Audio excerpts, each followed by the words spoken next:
It's been generating electricity for almost 4 decades, but in 3.5 years the Eraring power plant will shut down, with hundreds of workers facing unemployment. We were shocked and surprised. We were actually blindsided. We found out this morning of the announcement through the media, so that came as a big shock to us. Origin bought the coal-fired generator from the New South Wales government in 2013, but last year it had to massively write down its value.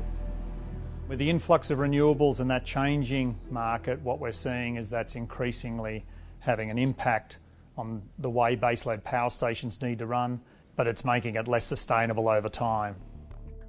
Eraring can supply about 1/5 of New South Wales' energy needs.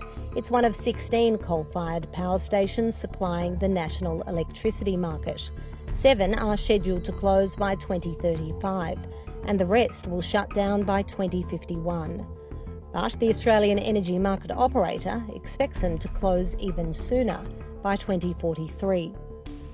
What will determine whether there are any ongoing impacts on retail prices or any even threats to reliability will depend upon how the governments, state and federal, and the industry now work together to solve this, because we should have been doing this years ago.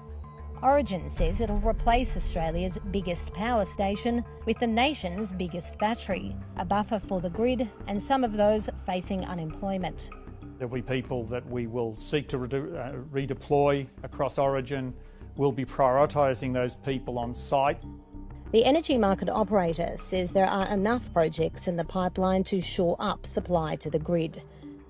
The New South Wales government says it'll accelerate its renewables push to meet that target.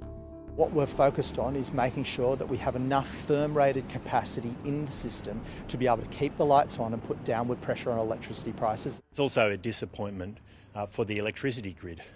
But we will work with the New South Wales government and the private sector to make sure there is appropriate replacement.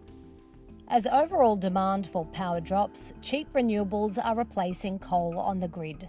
The Black Rock currently contributes around 60% of generation to the national electricity market, compared to 87% when records began in 2006.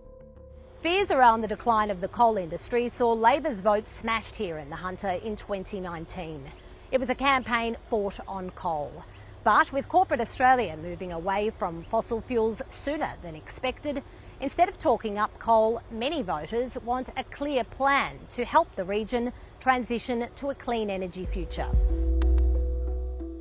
Down the road from Eraring, businesses are nervous. With the closure of the power station, that's going to really affect a lot of our local businesses and loss of work for a lot of locals around this area. A bit scary. Yeah, who knows what's going to happen. A coal region looking at a new future.